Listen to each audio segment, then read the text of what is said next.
Hello viewers, Samsung phone gallery video not showing problem. In this tutorial, I'll show you how to fix it. So let's see the step.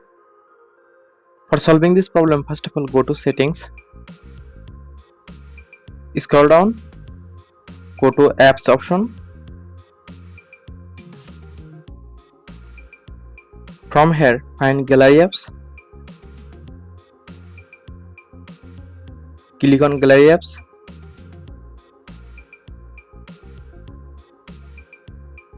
Scroll down, click on storage.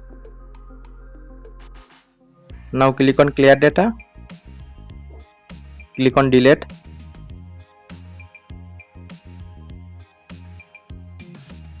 Now restart your phone only for power off and on.